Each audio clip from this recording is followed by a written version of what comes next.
దేవా నీకు వందనాలు తండ్రి.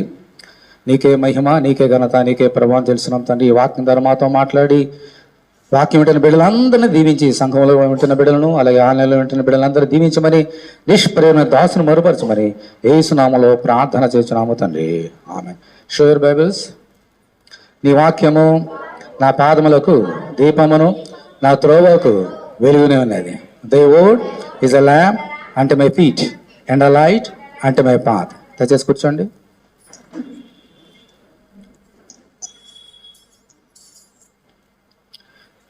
దేవుని అతిపరిశుద్ధ నామానికి మహిమ, ఘనత, ప్రభావం కలుగునుగాక. దీని వాక్యం చదువుకొని దీని వాక్యం ధ్యానం చేద్దాం. ఎబ్రిల్ రాసిన పత్రిక 10వ అధ్యాయము 22వ వచనం. మన సాక్షికి కల్మషముతో వచ్చకుండానట్లు ప్రోక్షింపబడిన హృదయములు గలవారమును, నిర్మలమైన ఉదకముతో స్నానము చేసిన శరీరము గలవారమునై ఉండి, విశ్వాస విషయములో సంపూర్ణ నిశ్చయత కలిగి యథార్థమైన హృదయముతో మనము దేవుని సన్నిధానమునకు చేరుదాము. దేవుడు తన సన్నిధానమునకు ఎలాగ రావాలనో మనతో మాట్లాడుతున్నటువంటి మాటలు. దేవుని సన్నిధానమునకు రావాలి. దేవుని మందిరాన్ని కాదు. దేవుని మందిరం వేరు, దేవుని సన్నిధానం వేరు. దేవుని మందిరానికి వచ్చే వాళ్ళందరూ దేవుని సన్నిధానం రాలేరు. ఎవరైతే దేవుని మందిరానికి వస్తారో అందరూ దేవుని మందిరానికి వస్తారు. కానీ వారిలో కొద్ది మంది మాత్రమే దేవుని సన్నిధానమునకు, దేవుని దగ్గరికి రాగలుగుతారు. అలాగూ రావాలనంటే ఏమి చేయవలనో పరిశుద్ధాత్మ దేవుడు అక్కడ రాయించి పెట్టున్నాడు. ఏమన్నాడు? మొట్టమొదటిగా ప్రోక్షింపబడిన హృదయములు గలవారే ఉంటే మీ యొక్క మనసాక్షి ఎలా ఉంటుందమ్మా? కల్మషము ఉండదు. అప్పుడు మీరు దేవుని సన్నిధానంకి వస్తారు. ఎందుకని? ఆయన నిష్కల్మషుడు. యేసు నిష్కల్మషుడు. నేను కల్మషం పెట్టుకొని దేవుని మందిరానికి వస్తే ఆయన సన్నిధానం రాలేను. ఆయన హృదయంలో నివసించే దేవుడు. నా హృదయంలో ప్రోక్షింపబడకపోతే, నా హృదయం ప్రోక్షింపబడకపోతే ఆయన రక్తము చేత ఆయన నా హృదయంలో ఉండడు. అంచేత దేవుని మందిరానికి వచ్చిన ఆయన సన్నిధానంకి రాలేము. అదొకటి. ఇప్పుడు రెండవది ఏమంటున్నాడు? నిర్మలమైన ఉదకముతో స్నానము చేసిన శరీరములు గలవారమనే ఉండి అంటున్నాడు. నిర్మలమైన ఉదకముతో స్నానము చేసిన శరీరములతో దేవుని మందిరం రావాలి. అప్పుడు దేవుని యొక్క సన్నిధానం మనకు మనము చేరగలుగుతాము. ఈ యొక్క మాటను మనం వినాలి. నిర్మలము, అటువంటి ఉదకముతో స్నానం చేయాలి. అలాగే ఉదకంతో స్నానం చేసినప్పుడు మాత్రమే దేవుని యొక్క సన్నిధానముకు రాగలుగుతాము. ఈ వాక్యాన్ని ఈరోజు మనం ధ్యానం చేయబోతున్నాం. నిర్మలమైన ఉదకము. ఉదకం అంటే నీళ్లు. ఉదకం అంటే నీళ్లు. ఎటువంటి నీళ్ళతో స్నానం చేయాలా? నిర్మలమైన నీళ్లతో స్నానము చేసి అటువంటి శరీరములు కలిగి దేవుని మందిరానికి రండి, నా సన్నిధి రండి అని దేవుడు చెప్తున్నాడు మనందరితోటి. మనం స్నానం చేసే నీళ్ళు ఎలా ఉండాలంట? నిర్మలము. నిర్మలం అంటే పరిశుద్ధంగా ఉండాలి, అంటే నీట్గా ఉండాలి. అందులో ఎటువంటి దోషం ఉండవద్దు. ఈ లోకంలో నీళ్ళన్నీ మంచి నీళ్ళేనా? కంటామినేషన్ చాలా ఉంటాయి. అంతో పాడైపోయిన నీళ్ళు ఉంటాయి. మంచి నీళ్ళు చెప్పాలంటే మంచి నీళ్ళతో ఏం చేయాలమ్మా? స్నానం చేసి ఎక్కడికి రావాలి? దేవుని మందిరం రావాలి. అప్పుడు దేవుని మందిరంకి వస్తే మంచి నీళ్ళతో స్నానం చేసిన శరీరం గలవారమై ఎక్కడికి వెళ్ళగలుగుతాము? దేవుని సన్నిధానం వెళ్ళగలుగుతాం. ఈరోజు మీరందరూ స్నానం చేసి వచ్చారా? స్నానం చేయని వాళ్ళు ఎవరైనా చేతులు ఎత్తండి. ఎవరు ఉంటే స్నానం చేయని వారు అందరూ స్నానం చేశారా?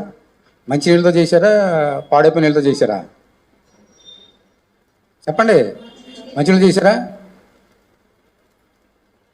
నేను చేయలేదు. నేను మంచినీళ్ళతో స్నానం చేయలేదు. ఏమో మంచినీళ్ళు కాదు నాకేం తెలిసి, మున్సిపాలిటీలు ఇచ్చారు, వేసుకున్నాం, స్నానం చేసి వచ్చేసా. మీరు మంచినీళ్ళు చేశారు, దేవుని స్తోత్రం. మీ ఇంట్లో మంచినీళ్ళు వస్తాయేమో, ఓకే, వెరీ గుడ్. మా ఇంట్లో ఏ నీళ్ళో నాకు తెలియదు. అందరూ మంచినీళ్ళతో స్నానం చేసి దేవుని మందిరం రమ్మని వాక్యం చెబుతున్నది. దాని అర్థం ఇదా? నువ్వు స్నానం చేసిన ఒకటే, చేపిన ఒకటే. దేవుని మందిరం రావాలి, నీ హృదయం పరిశుద్ధంగా ఉండాలి. ఎందుకో తెలుసా?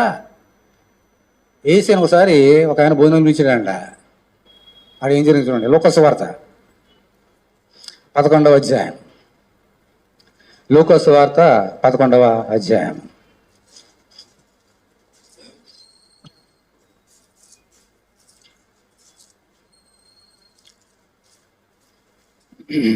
చదువుతున్నాను చూడండి.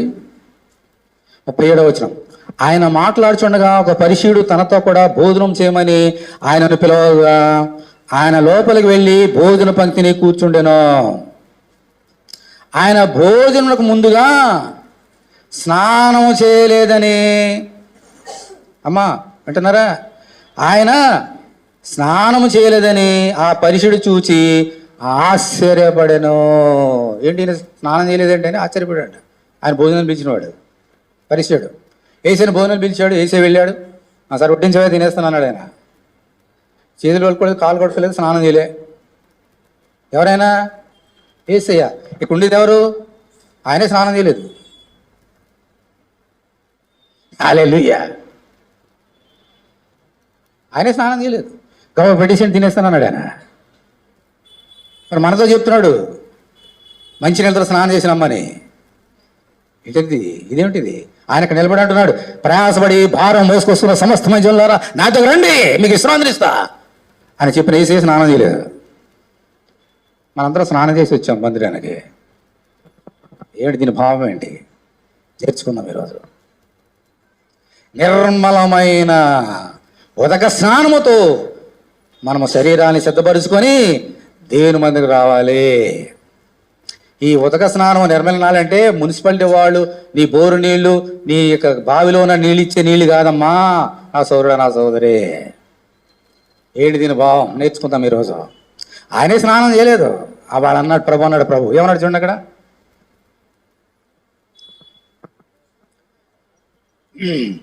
ఆ 11వ అధ్యాయము 38. ఆయన భోజనపు ముందుగా స్నానము చేయలేదని ఆ పరిసయ్యుడు చూచి ఆశ్చర్యపడను. అందుకు ప్రభు ఇట్లనెను, పరిసయ్యులైన మీరు గిన్నెయు పళ్ళెమును వెలుపలి శుద్ధి చేదురు గాని మీ అంతరంగము దోపుతోనూ చెడుతోనూ నిండి ఉన్నది.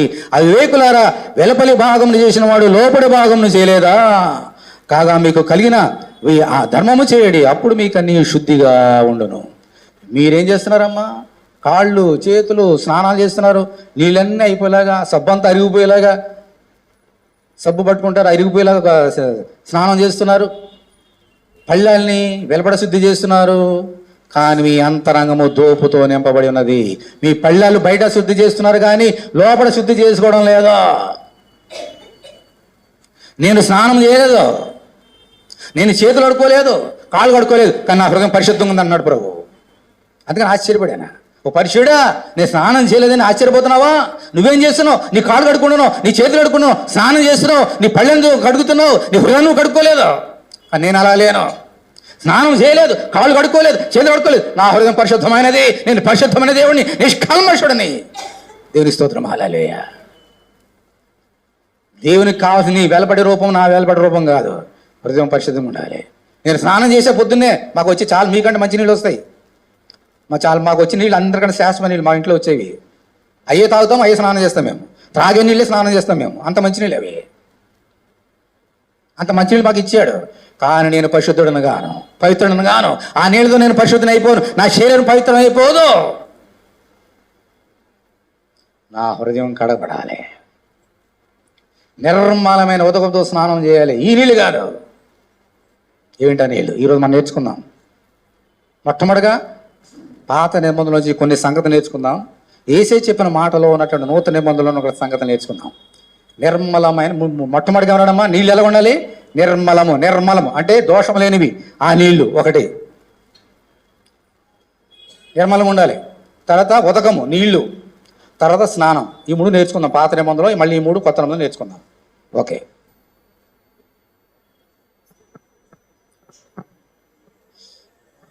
మొట్టమొదటిగా నిర్మలం అంటే నేర్చుకుందాం. చూడండి, నిర్గమకాండము 31వ అధ్యాయం. దేవుడు మోషే ద్వారా ఈ మాటలని చెబుతున్నాడు. మొదటి వచనం చూడండి, 31:1. మరి యెహోవా మోషేతో ఇట్లనెను అని చెబుతూ ఆ పనులు అక్కడ దేవునికి మందిరంలో అవసరమైన పనులను చేయడానికి అక్కడ ఏమేమి పెట్టాలో చెబుతూ ఈ మాట అంటున్నాడు. చూడండి 31వ అధ్యాయము 7వ వచనం. ప్రత్యక్షపు గుడారమును సాక్ష్యపు మందసమును, దాని మీద ఉన్న కరుణాపీఠమును, ఆ గుడారపు ఉపకరణములన్నిటినీ, బల్లను దాని ఉపకరణలను, తర్వాత ఏముందమ్మా, నిర్మలమైన దీపవృక్షమును దాని ఉపకరణలన్నిటినీ, ధూప వేదికను, ఇంకా అవన్నీ చెబుతున్నాడు. అవన్నీ అభిషేకించని చెప్తున్నాడు. అక్కడ దేవుడు ఏర్పాటు చేసిన గుడారం ఉంది. ఆ గుడారములో నిర్మలమైనది ఒకటి ఉన్నది. ఏంటమ్మా అది? నిర్మలమైన, చెప్పండి ఏముంది అక్కడ? దీపవృక్షము. అది నిర్మలమైనది. దేవుని మందిరంలో ఉన్నటువంటి ఆ దీపం ఎలా ఉండాలని చెప్పాడు దేవుడు మోషేకి? నిర్మలం ఉండాలి, ఏ దోషం ఉండొద్దు ఆ దీపవృక్షము అన్నాడు. అందుకని మోషే ఆ తర్వాత ఒక చక్కని నిర్మలమైన, ఏ దోషము లేనటువంటి మంచి పనికారులతో చేయబడిన దీపవృక్షాన్ని ఆడ పెట్టాడు దేవుని యొక్క మందిరంలో, గుడారంలో. ఆ దీపవృక్షము నిర్మలమైనది. ఏంటమ్మా దీపవృక్షము? ఇదే దీపవృక్షం. ఇక్కడ చూడండి,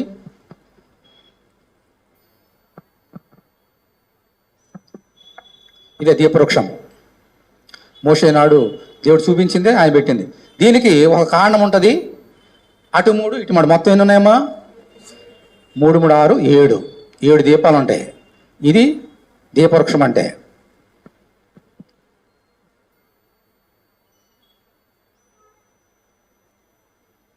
ఆ దీపవృక్షము నిర్మలమదే ఉండని చెప్పాడు. అలా పెట్టాడు మోషే. ఎందుకు చెప్పాడు దేవుడు ఆ దీపవృక్షాన్ని పెట్టమని? దేవునికి ఎన్ని ఆత్మలు తెలుసమ్మా మీకు? 7 ఆత్మలు దేవునికి. దానికి సాదృశ్యం అది. దేవునికి ఉన్న 7 ఆత్మలకు సాదృశ్యం ఆ దీపవృక్షము. మన ప్రభువైన యేసుక్రీస్తుకి ఆ దీపవృక్షము సాదృశ్యం. మన యేసు నిర్మలమైన వాడు, దేవునికి ఆత్మలు నిర్మలమైనవి. అందుకని అన్నాడు, ఆ దీపవృక్షం ఎలా ఉండాలి? నిర్మలంగా ఉండాలి. నా ఆత్మలకు సాదృశ్యం, నా కుమారుడికి సాదృశ్యం. అది నిర్మలం అంటే.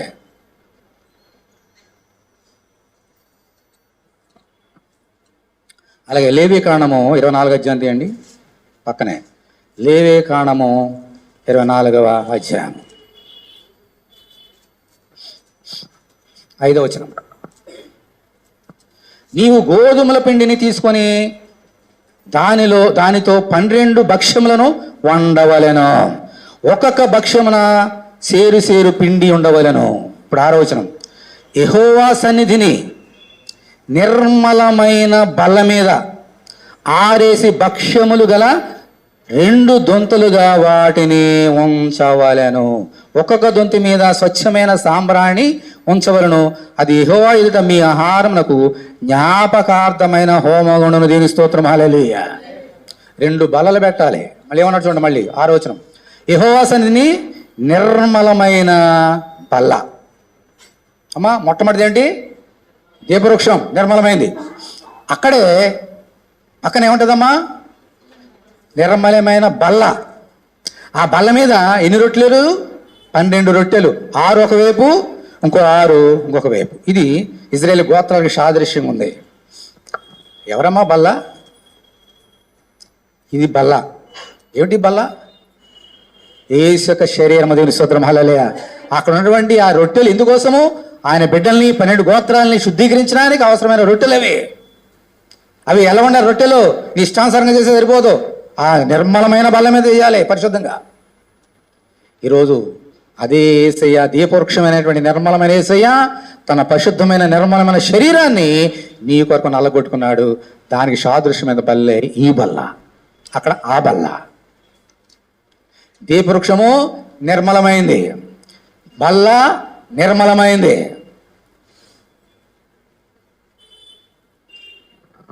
ఇప్పుడు నిర్మలం అంటే నేర్చుకున్నాం, ఉదకంతో నేర్చుకున్నాం. ఉదకం అంటే ఏంటి? నెహెమ్యా గ్రంథము 9వ అధ్యాయం. నెహెమ్యా 9. బైబిల్ అంతా తీయాల. 408వ పేజీ, 9వ అధ్యాయము 15వ వచనం చదువుతున్నాను చూడండి. నెహెమ్యా అనేటువంటి భక్తుడు బబులోను దేశం తిరిగి వచ్చిన తర్వాత జరిగినటువంటి సంగతులు. నెహెమ్యా 9:15. వారి ఆకలి తీర్చుటకు ఆకాశము నుండి ఆహారమును, వారి దాహము తీర్చుటకు బండలో నుండి ఏం చేశాడమ్మా? ఉదకమును తెప్పించితివి. వారికి ప్రయాణం చేసిన దేశమును స్వాధీనపరచుకొనవలని వారికి ఆజ్ఞాపించితివి. తర్వాత 20 వచనం చూడండి, 20 వచనం. వారికి బోధించుటకు నీ ఉపకారాత్మను దయచేసేదివి, నీవిచ్చిన మన్నాను ఇయ్యక మానలేదు, వారి దాహమునకు ఉదకమిచ్చితివి. దేవుని స్తోత్రం. హల్లెలూయా, హల్లెలూయా. నెహెమ్యా అనేటువంటి భక్తుడు వారు 40 సంవత్సరములు అరణ్య ప్రదేశంలో ఉన్నప్పుడు ఏం జరిగిందో ఇప్పుడు వారు తిరిగి జ్ఞాపకం చేస్తున్నాడు. వారికి దాహం వేసినప్పుడు నువ్వేమిచ్చావమ్మా? ఉదకం ఇచ్చేదివి. ఎక్కడి నుంచి? బండలో నుండి. బండ నుంచి ఏమొచ్చినాయి? నీళ్లు. బండలో నుంచి ఉదకాన్ని నీళ్లు తెప్పించి, నిర్మలమైన నీళ్లు బండలో నుంచి. ఎంత స్వచ్ఛంగా ఉంటాయమ్మా అవి, ఎంత ఆరోగ్యకరమైనటువంటి నీళ్ళు అవి. బండలో నుంచి తెప్పించినటువంటి ఆ ఉదకాన్ని నీ బిడ్డలే త్రాగింపజేశావు, ఆహారము పెట్టావు, మన్నానిచ్చి వారి దాహాన్ని తీర్చినకు ఉదకం ఇచ్చావు. నీళ్లు దేవుడిచ్చినటువంటి స్వచ్ఛమైన నీళ్లు. మనకి ఎటువంటి నీళ్లు కావాలి? ఇటువంటి నిర్మలమైన స్వచ్ఛమైన నీళ్లు కావాలి. మూడోది ఏంటమ్మా? స్నానం. ఏంటి స్నానం? నేర్చుకుందాం.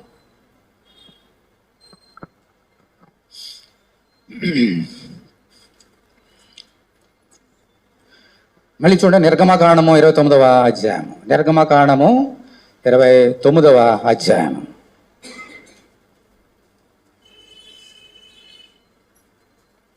చదువుతున్నాను చూడండి, అందరు తీయండి.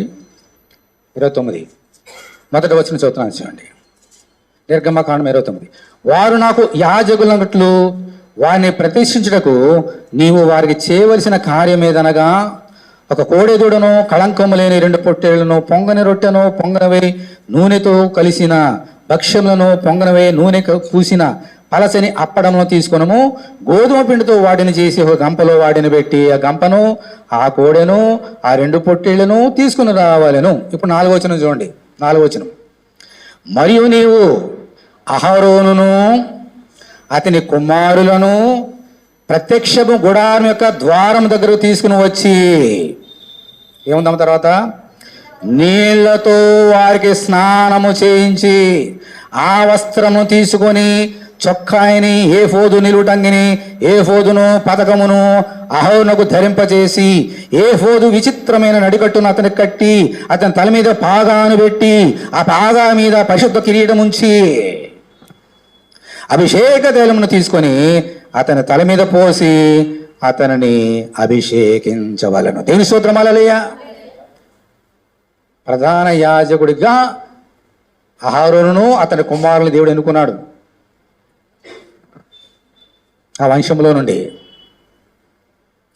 ఆ వంశములో ఉన్నటువంటి అహరోను కానీ అతని పిల్లలైన యాజకులు వీళ్ళందరూ కూడా వచ్చేసి దేవునికి సేవ చేస్తానంటే దేవుడు ఊరుకోడు, వారిని అభిషేకించాలి.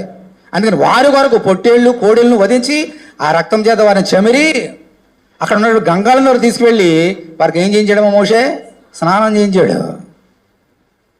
స్నానం చేసిన తర్వాత ప్రధాన యాజకుడు కానీ వారి కుమారులు కానీ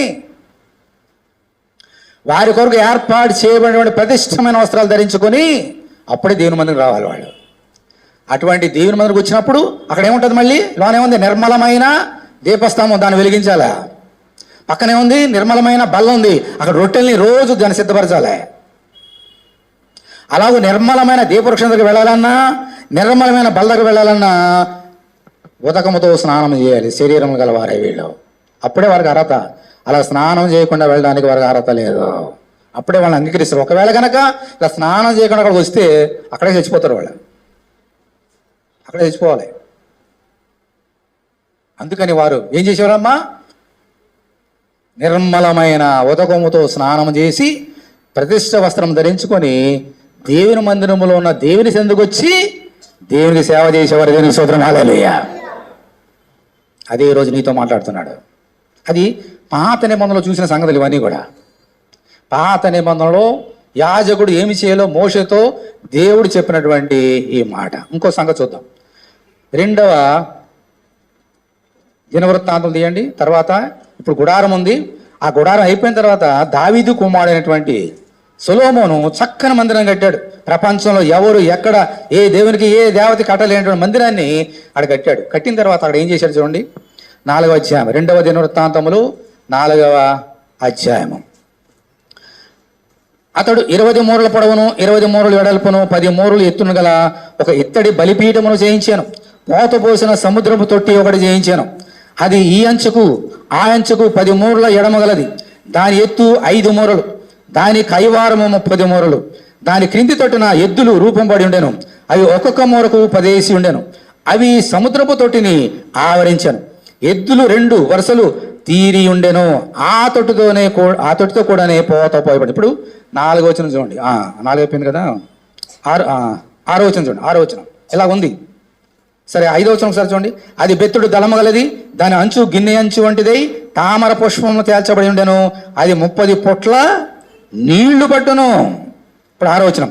మరియు దహన బలులుగా అర్పించి వాటిని కడుగుటకై కుడి తట్టుకు 5ను ఎడమ తట్టుకు 5ను 10 ఏముందేమా స్నానపు గంగాళము చేయించను.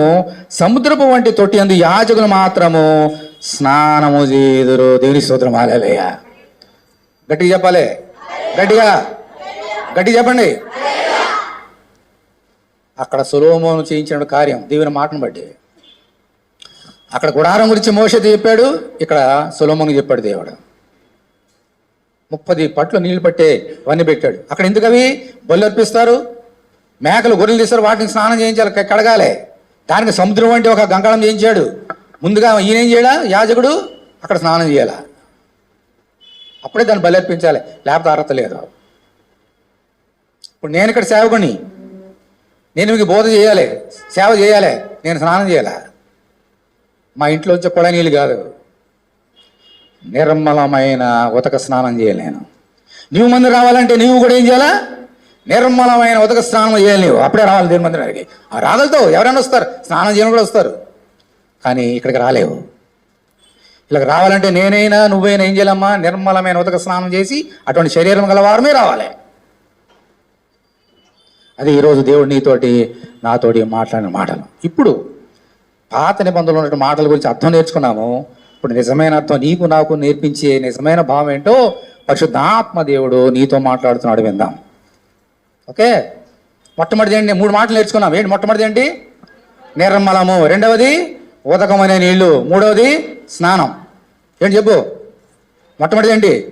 నిర్మలము. రెండవది నీళ్లు. మూడవది స్నానం. వింటున్నారా? వినండి. ఇప్పుడు నూతన నిబంధనలో ఏమున్నాడు, దీని భావం ఏంటో నేర్చుకుందాం. 2వ సమూయేలు గ్రంథం 22వ అధ్యాయం తీయండి. 2వ సమూయేలు 22వ అధ్యాయం.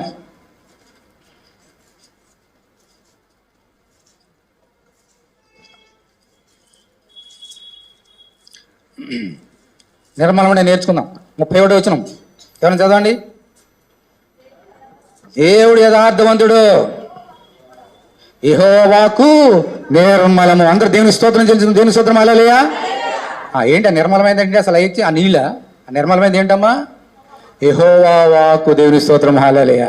దేవుని నోట్లో నుంచి మాటలు, పరిశుద్ధ లేఖనంలో రాబడిన మాటలు నిర్మలమైనవి, స్వచ్ఛమైనవి, ఏ మాత్రము దోషము లేనివి, చెరపనివి, కల్మషము లేనివి. ఏంటి ఈ లోకంలో ఒకటే? ఏంటది? దేని వాక్యం తప్ప అంత ఈ లోకంలో అంత కూడా కల్మషమే. ఏది పరిశుద్ధమైన లేదు, అంత ఏదోటి కలిపేస్తుంటారు. ఏ మాత్రము కల్మషము లేని నిర్మలమైనది దేవుని యొక్క వాకు. అది ఈరోజు నీ చేతిలో ఉంది. అదే రోజు అదే మాటతో, నిర్మల వాక్తో దేవుడు నీతో నాతో మాట్లాడుతున్నాడు ఈరోజు. దేవుని స్తోత్రం. హల్లెలూయా. ఇప్పుడు నేను చెప్పండి, నిర్మలం అంటే ఏంటి? దేవుని వాక్యము నిర్మలము, నీ చేతిలో ఉన్నది నిర్మలమైనది. ఎప్పుడు గమనించావా? అదే మళ్ళీ చూడండి, కీర్తనల గ్రంథము 18వ అధ్యాయం. కీర్తనల గ్రంథము 18వ అధ్యాయం.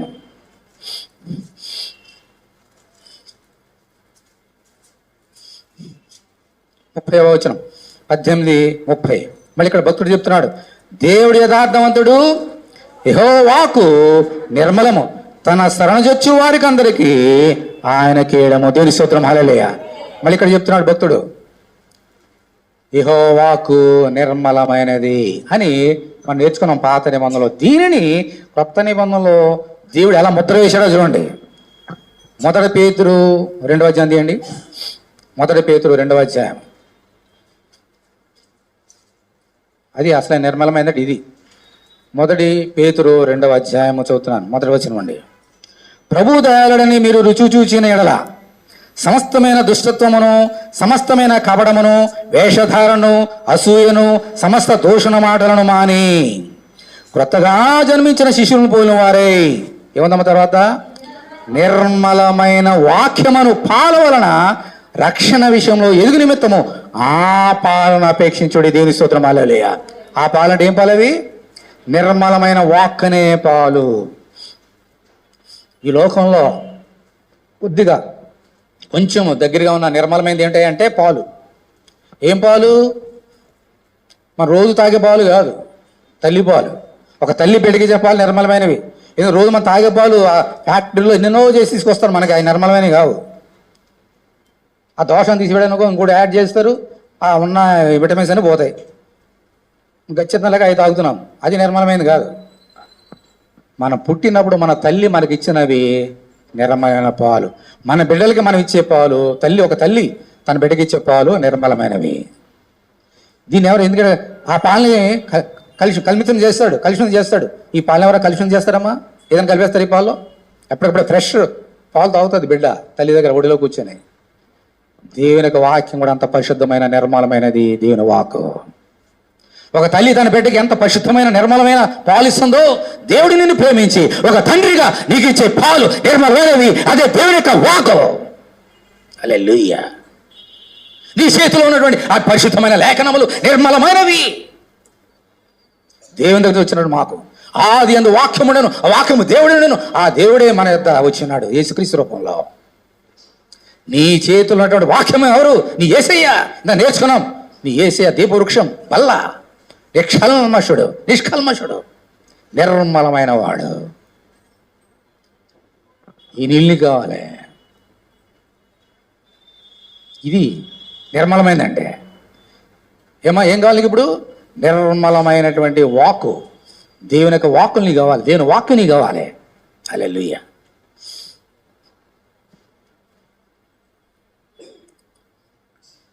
మళ్ళీ చూడండి, పాత నిబంధనలో యెహోవాకు నిర్మలమైందని నేర్చుకున్నాం. యెహోవాకు. అదే నూతనంలోకి వస్తే యోహాను సువార్త తీయండి ఒకసారి, మొదటి అధ్యాయం. యోహాను సువార్త మొదటి అధ్యాయం. ఆ యెహోవాకు ఇప్పుడు ఎలా ఉందో చూద్దాం. యోహాను సువార్త మొదటి అధ్యాయము మొదటి వచనం. ఆది యందు వాక్యం ఉండెను, వాక్యం ఎక్కడుందమ్మా? దేవుని వద్దనుండెను, వాక్యము దేవుడుండెను, వాక్యము దేవుడే ఉండెను. ఆ వాక్యము నిర్మలమైనది. ఆ దేవుడు యెహోవా దేవుడు నిర్మలమైన వాడు. ఓకేమ్మా? ఇప్పుడు చూడండి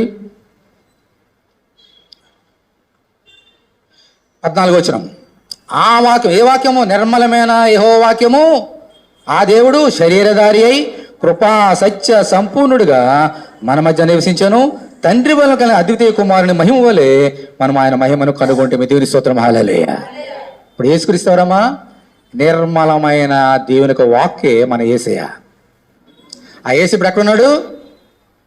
నీ చేతిలో ఉన్నాడు. నీ చేతిలో ఉన్నటువంటి నిర్మలమైన వాక్కు ఎక్కడికి రావాలి? ఇప్పుడు నీ గుండెలోకి రావాలి, హృదయంలోకి రావాలి. ఇప్పుడు నీ చేతిలో ఉంటే ఇంటికి వెళ్ళగానే బీరోలో పెడతావు, మళ్ళీ వచ్చే వారమే తీస్తావు. లేదా ఇక్కడ పెట్టేసి వెళ్ళిపోతున్నారు చాలా మంది. మళ్ళీ వచ్చే వారం వచ్చి ఇక్కడ నుంచి దుమ్ము దులుపు తీసుకుంటున్నారు వాక్యాల్ని, ఇంటికి తీసుకెళ్ళకుండా, చదవకుండా. అది నిర్మలమైనది కాదు. ఇక్కడ పెడితే దుమ్మంతా పడుతుంది. అక్కడ ఇంటికి వెళ్ళి బీరోలు పెట్టా దుమ్ము పడుతుంది. ఎందుకంటే లోకమంతా దుమ్మే. ఆ దుమ్ము పట్టకుండా ఉండాలంటే ఆ వాక్యం ఎక్కడ ఉండాలి? నీ హృదయంలో ఉండాలి, నీ మనసులో ఉండాలి. దేవుని స్తోత్రం. అలే నిర్మలం నేర్చుకున్నాం. రెండోది ఏంటమ్మా?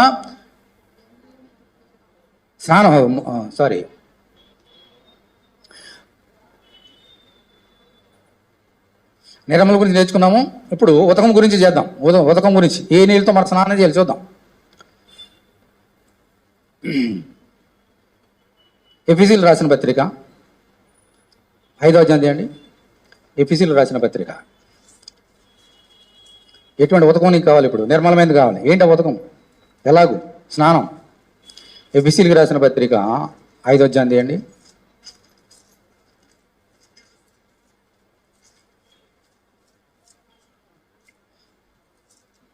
25:27. ఇక్కడ భార్య గురించి భర్త గురించి చెబుతూ సాదృశ్య రూపంగా చెబుతూ ఇక్కడ శ్రేష్టమైన మాటలు రాయబడి ఉన్నాయి. చదువుతున్నాను చూడండి. ఎఫెసీ 5:27 25 నుంచి, పురుషులారా మీరును మీ భార్యను ప్రేమించుడి. తర్వాత చూడండి, అటువలే క్రీస్తు కూడా సంఘాన్ని ఏం చేశాడమ్మా? ప్రేమించి, ఇప్పుడు చూడండి, అది కళంకమైనను ముడత అయినను అట్టిది ఏదైనా లేక పరిశుద్ధమైనది గాను నిర్దోషమైనది గాను మహిమగల సంఘము గాను ఆయన తన ఎదుట దానిని నిలబెట్టుకొనవలని ఏం చేశాడమ్మ? ఆయన వాక్యముతో ఉదక స్నానం చేత దానిని పవిత్రపరిచి పరిశుద్ధపరచుటకై దాని కొరకు తాను అప్పగించుకున్న దేవుని స్తోత్రం. హల్లెలూయా. ఇది దేవుడు చేసినటువంటి కార్యం. ఒక పురుషుడు తన భార్యని ఎలా ప్రేమిస్తాడో దానికంటే మిన్నగా యేసే సంఘాన్ని ప్రేమించాడు. సంఘం అంటే ఏంటి? ఆయన భార్య. యేసుక్రీస్తు ఎవరు? పెండ్లి కుమారుడు, మన పెండ్లి భర్త యేసుక్రీస్తు. యేసుక్రీస్తు ఏం చేసినమ్మా? సంఘాన్ని ప్రేమించి, అనగా నిన్ను ప్రేమించి, అది కళంకమైనను, ఏం కళంకంలో ఉండొద్దు, నిష్కలంకురాలు నా యొక్క ప్రియురాలు అన్నాడు కదా పరమగీతలో. అలాగూ కల్మషము లేని దానిగా నేను చేయడానికి, సంఘాన్ని తన భార్యను చేయడానికి. ఎటువంటి ముడత, మన బట్టలు పెట్టుకుంటాం, బీరోలు పెడతాం, ముడతలు వచ్చేస్తాయి. ముడతలు పోవడానికి ఇస్త్రీ చేస్తాం, ముడతలు పోవడానికి. అలాగే ఎటువంటి ముడత లేకుండా పవిత్రంగా పరిశుద్ధంగా నిష్కలంషంగా ఉండడానికి తన వాక్యం అనే ఉదకము చేత స్నానం చేయించాడంట. ఇది స్నానం. ఇంట్లో కుళాయిలతో మనం బాత్రూంలో చేసే స్నానం కాదు. ఆ చేసిన ఒకటే చేయబడిన ఒకటే.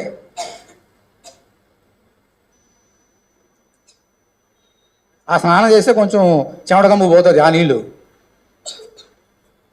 ఈ ఉదక స్నానం చేయకపోతే జీవితాంతకాలం పగలు రాత్రి 360 రోజులు కంపు కొడుతూనే ఉంటాం దేవుని దగ్గర. ఈ కంపు నీకు రాదు, దేవునికి వస్తుంది కంపు. అందుకని దేవుడు ఏం చేశాడమ్మా? దేవుని యొక్క వాక్యం అనే ఉదకము చేత సంఘాన్ని స్నానం చేయించాడంట. ఇది ఉదక స్నానం అంటే, నిర్మలమైన ఉదకము. దేవుని వాక్యం నిర్మలమైనది, ఆ స్నానం చేయాలి. ఈరోజు ఎంతమంది స్నానం చేశారో అందరూ చేతులు ఇచ్చారు. ఎంతమంది వాక్యం చేత స్నానం చేశారు? రోజుకి స్నానం చేస్తాను. నేనైతే బయటకి ఎక్కడ వెళ్తే ఎన్నిసార్లు అన్నిసార్లు స్నానం చేసి వెళ్తా బయటికి. మళ్ళీ వస్తే మళ్ళీ స్నానం చేసి పడుకుంటా. అందుకే మా ఆవిడ అంటది, ఎప్పుడు అన్నిసార్లు స్నానం చేస్తారంటే అయ్యా అని. నాకు అలాగే నిద్రపడతా, లేకపోతే అది ఎన్నిసార్లు చేసినా వేస్ట్. దేని వాక్యంతో నువ్వు స్నానం చేస్తున్నావా?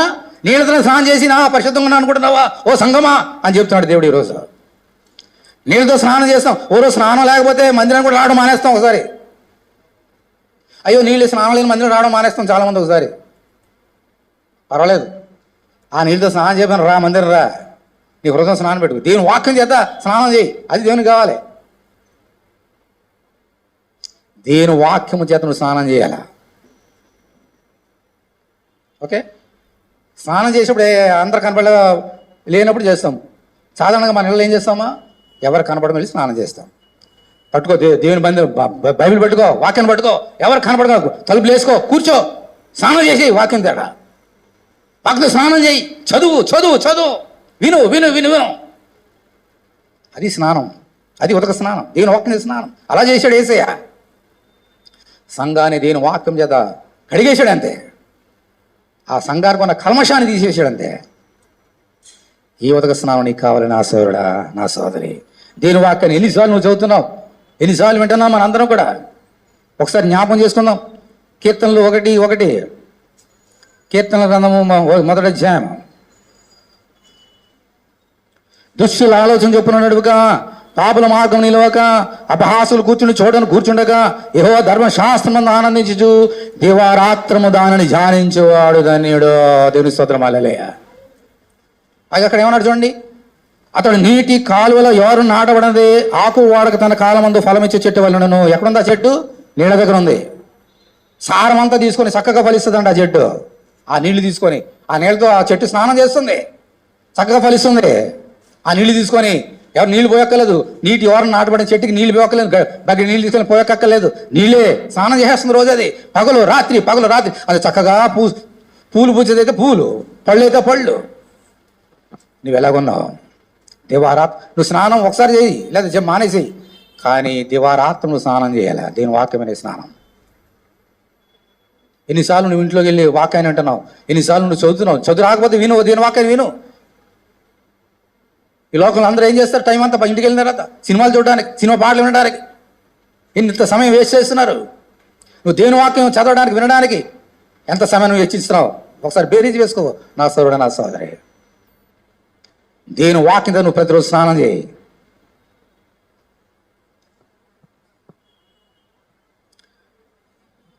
రెండవది, ఒకటి మొదటి స్నానం చూసాం. ఏంటమ్మది మొదటి స్నానం? దేవుని వాక్యమైన నిర్మలమైన ఉదకము చేత స్నానం. ఎప్పుడెప్పుడు చేయాలా? ప్రతి ఆదివారం చేయాలా? ఎప్పుడు చేయాలా? ప్రతి పగలు, ప్రతి రాత్రి. ఎప్పుడు చేయాలా? గుర్తుపెట్టుకోండి. ఎప్పుడెప్పుడు చేస్తున్నారో ఒకసారి ఆలోచన చేసుకోండి. ఇప్పుడు ఈ రోజు నుంచి మారిపోదాం. ఎప్పుడు చేద్దాం? ప్రతిరోజు పగలు, రాత్రి, పగలు. అదే వెరీ గుడ్, హల్లెలూయా. ఇప్పుడు రెండోది, ఇంకో స్నానం ఉంది. ఉదకంతో రెండో స్నానం. మొదటి స్నానం దీని వాక్యం. రెండోది తీతుకు రాసిన పత్రిక 3వ అధ్యాయం.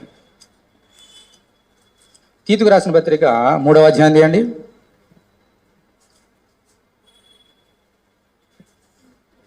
దేవుడు పౌలు గారి ద్వారా తీతుకు రాస్తూ తీతుతో ఇలా మాట్లాడుతున్నాడు. ఈరోజు మనతో మాట్లాడుతున్నారు. 5వ వచనం, తీతుకు 3:5. టైటస్ మనము నీతిని అనుసరించి చేసిన క్రియల మూలముగా కాక తన కనికరం చొప్పుననే ఏముందాం తర్వాత పునర్జన్మ సంబంధమైన స్నానము ద్వారాను పరిశుద్ధాత్మ మనకు నూతన స్వభావము కలిగేయడం ద్వారాను మనలను రక్షించిన దేవుని స్తోత్రం, హల్లెలూయా. ఇక్కడ ఇంకో స్నానం చూస్తాం మనం. దేవుని వాక్యమైన ఉతక స్నానము కాకుండా ఇంకో స్నానం ఉంది. ఏంటమ్మది? పునర్జన్మ సంబంధమైన స్నానము. ఇటువంటి స్నానం ఉందని తెలుసా మీకు?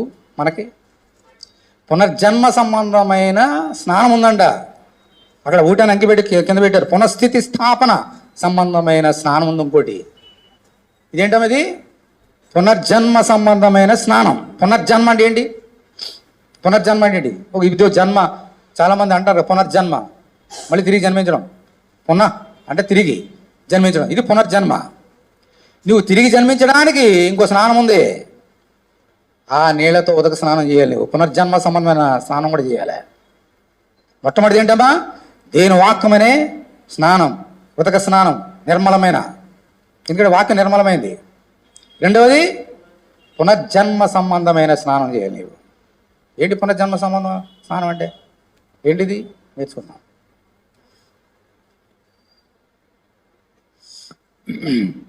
మొదటి పేతురు 3వ అధ్యాయం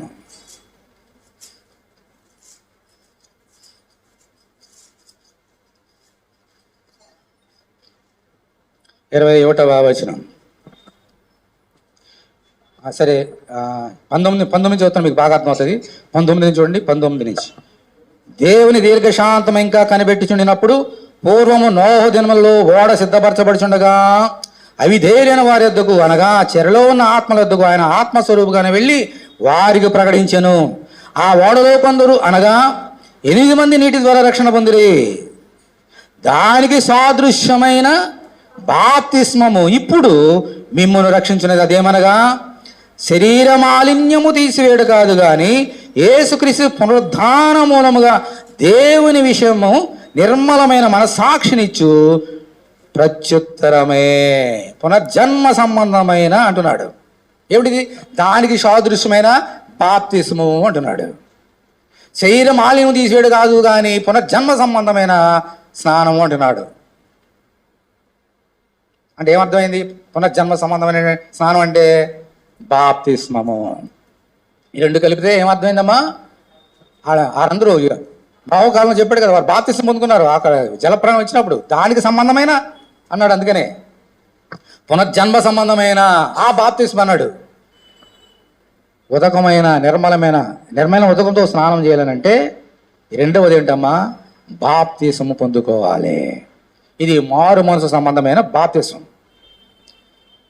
బాప్తిస్మిచ్చి యోహాను, ఆయన పేరే బాప్తిస్మిచ్చి యోహాను. బాప్తిస్మిచ్చి యోహాను అక్కడ అందరూ బాప్తిస్మం తీసుకొని వచ్చేస్తున్నారు. బోడు కొల్ల వచ్చేస్తున్నారు. రండి ముంచండి అనలేదు ఆయన. సర్ప సంతానమా అన్నాడు ఆయన. బాప్తిస్మం తీసుకొని వచ్చిన వారితోటి యోహాను అన్నాడు సర్పం అంటే ఎవరు? పామ, సాతానుడు. ఓ సర్ప సంతానమా, సైతాని సంతానమా, ఎవడిస్తారా మీకు బాప్తిసం పొండి అన్నాడు ఆయన. ముందు మారు మనసుకు సంబంధించిన బాప్తిసం పొందిరండి, అప్పుడు నీకు బాప్తిసం ఇస్తా. మారు మనసు పొందండి. మీ ఇళ్లలో మీ ఇంటి వారిని బాధిస్తారు, మీ భార్యలకి విడాకులు ఇస్తారు, మీ భర్తల్ని దూషిస్తుంటారు, మీ పిల్లల్ని మీ యొక్క సేవకుల్ని హింసిస్తుంటారు, దొంగతనం చేస్తారు, వ్యభిచారం చేస్తారు, అన్నీ చేస్తారు. బాప్తిస్మాన్ని వస్తారా పొండి అన్నాడు బాప్తిస్మ యోహాను. మారు మనసు పొందండి అప్పుడు రండి అంటే. ఈ స్నానం చేయాలంటే ముందుకేం కావాలమ్మా? మారు మనస్సు కావాలి. అదే యేసయ్య నికోదేముతో అన్నాడు, ఒకడు నీటి మూలముగాను ఆత్మ మూలముగాను తిరిగి జన్మించితే కానీ, పునర్జన్మ అయితేనే కానీ దేవునికి రాజ్యంకి రాలేడు అన్నాడు ప్రభు. అప్పుడు ఆయన అన్నాడు, ముసలివాడైనా, ఇదేంటి ప్రభువా, నా ముసలోని మళ్ళీ చచ్చిపోయి మళ్ళీ బతకమంటావేంటి, మళ్ళీ నా తల్లి గర్భంలోకి వెళ్ళి మళ్ళీ పుట్టాలా అని అంటే ఆయన ఏమన్నాడమ్మా, ఒకడు నీటి మూలముగాను అంటే ఏమిటమ్మా, ఇది నిర్మలమైన ఉతక స్నానం చేత ఇచ్చే బాప్తిస్మం. ఆత్మ మూలంగా జన్మించితేనే కానీ దేవునికి రాజ్యంలోకి రాలేడు. బాప్తిసాలు అందరూ తీసుకుంటారు, చిన్నప్పుడు ఇచ్చేస్తారు కొంతమందికి. దేవునికి కావాల్సింది ఆ బాప్తిసాలు కాదు. మారు మనసు పొందావా బాప్తిసం ముందు? మారు మనసు పొంది అప్పుడు బాప్తిసం తీసుకున్నావా? అందరూ తీసుకోమన్నారులే, పాస్టర్ గారు తీసుకోమన్నారులే, తీసుకోకపోతే బాగోదులే, తీసుకోకపోతే బల్లో చేయి వేయడానికి ఉండదులే అని తీసుకుంటున్నావా? దానివల్ల ఏ ఉపయోగం ఉండదు. మనసు మారాలి, నీ మనసు మారాలి. ఇంతవరకు చేసిన తప్పుల్ని ఇంక చేయకుండా నీ మనసు మారినప్పుడు చేసినప్పుడే అది నీకు ఆశీర్వాదం.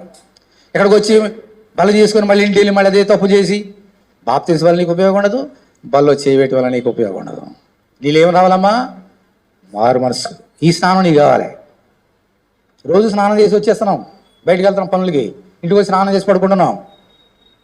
మరి నువ్వు దేవుని యొక్క వాక్యం అనే నీళ్ళ చేత స్నానం చేస్తున్నావా? రెండవది, నీ బాప్తిసం తీసుకున్నావు, ఓకే, బాప్తిసం అనేది ఒకటే నిజమైన బాప్తిసం తీసుకున్నావు, ఓకే. ఒక 5 సంవత్సరాలు తీసుకున్నావు, పోయిన సంవత్సరం తీసుకున్నావు, ఒక 20 సంవత్సరాలు తీసుకున్నావు, ఓకే, నో ప్రాబ్లం. బాప్తిసం ఒకటే కాబట్టి తీసుకున్నావు. ఇప్పుడు నీ పరిస్థితి ఎలా ఉంది? బాప్తిసం తీసుకున్న తర్వాత నువ్వు ఎలా ఉన్నావు? నీ మనసు మారిందా? అప్పుడులాగే ఉందా? దానివల్ల బాప్తిజం వల్ల ఏం ప్రయోజనం ఉండదు, ఈ బల్లో చేవేయటం వల్ల నీకు ఏం ప్రయోజనం ఉండదు. కాబట్టి ప్రతిరోజు నువ్వేం చేయాలా? ఈ యొక్క పునర్జన్మ సంబంధమైనది నీళ్ళలో ముందుగిని తేలింది ఒకసారే, కానీ ప్రతిరోజు నీ మనసు మారిందా లేదా అని నువ్వేం చేయాలమ్మా? ఆ వాక్యంలో చెక్ చేసుకోవాలి. ఈ స్నానం కావాలి దేవునికి. చాలామంది బాప్తిజాలు తీసుకున్నవారు అంటారు కొంతమంది, వాళ్ళతో కూడా దేవుడు మాట్లాడుతున్నాడు, తీసుకున్న వారితో కూడా దేవుడు మాట్లాడుతున్నాడు. ఇంకా ఎవరైనా మందిరంలో కానీ ప్రపంచంలో కానీ ఎవరైనా కానీ బాప్తిజం తీసుకోకపోతే మందిరానికి వచ్చినా వేస్టే. ఎలాగో మందిరానికి, ఎందుకంటే అక్కడికి రాలేవు, మందిరానికి రాగలుగుతావు కానీ దేవుని సన్ని రాలేవు. కాబట్టి ప్రతివారు కూడా ప్రతి సోదరుడు, ప్రతి సోదరి, ప్రియమైనటువంటి సోదరులు అందరూ కూడా దేవుని వాక్యం ఉదక స్నానం చేయాలని, నిర్మలమైన ఉదక స్నానం. అలాగే మారు మనసు సంబంధమైన ఈ బాప్తిజం పొందుకోవాలి. అప్పుడే మనసులు నిష్కల్మషంగా ఉంటాయి, హృదయం పవిత్రంగా ఉంటుంది. నోరిపి దేవుని గానం చేసినప్పుడు దేవుడు ఆనందిస్తాడు, నీకు ఆశీర్వాదం వస్తుంది. నా సోదరుడా, నా సోదరి, ఎలా ఉన్నాం మనం?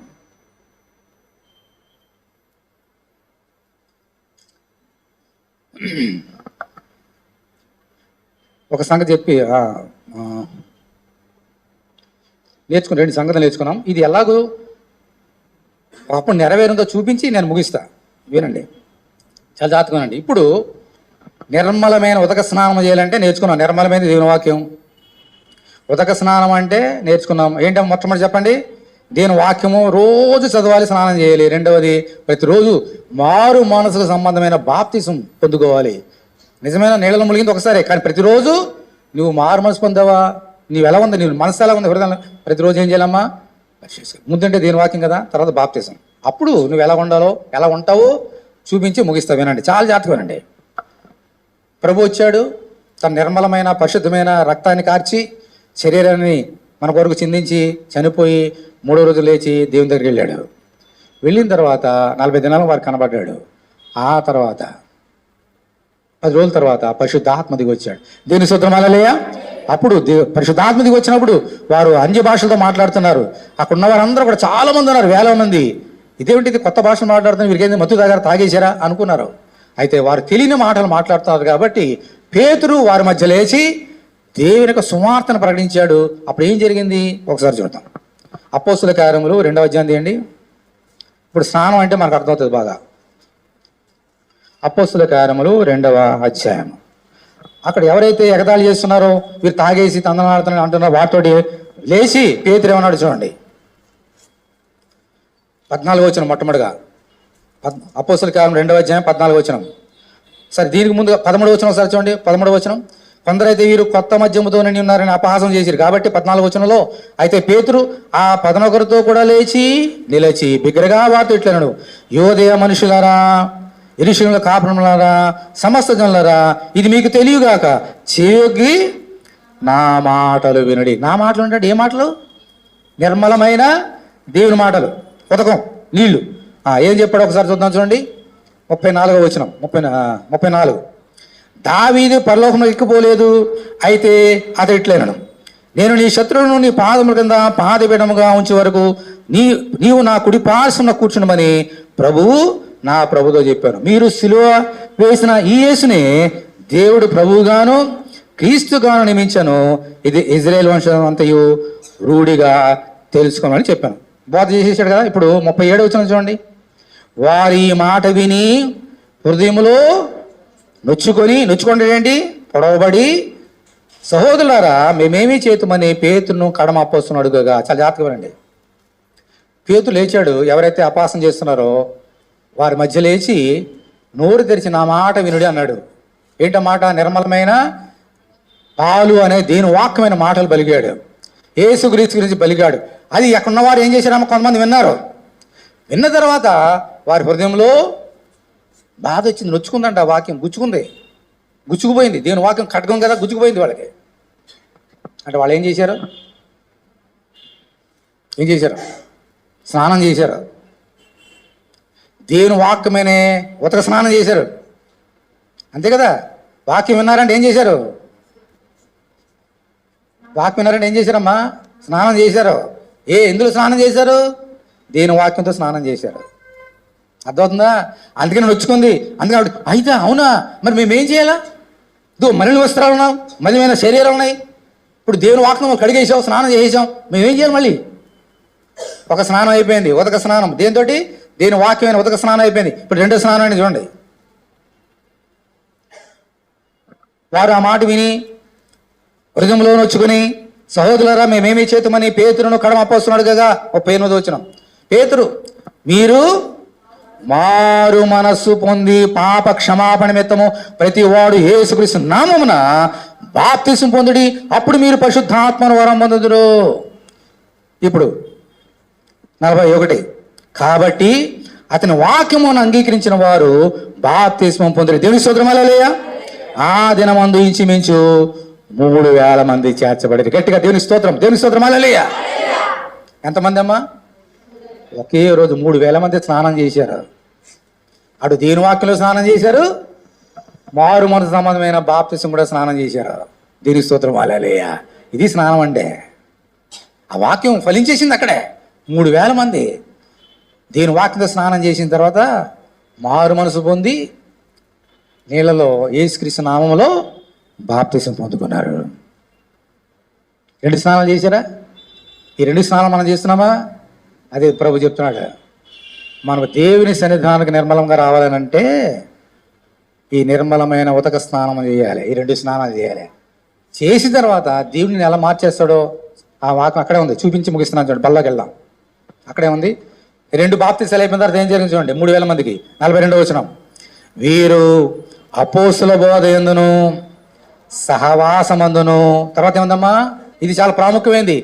రొట్టె విరుచుడు యందును ప్రార్థన చేయడందును ఎడతెగకుండా. దేవుని స్తోత్రం. హల్లెలూయా.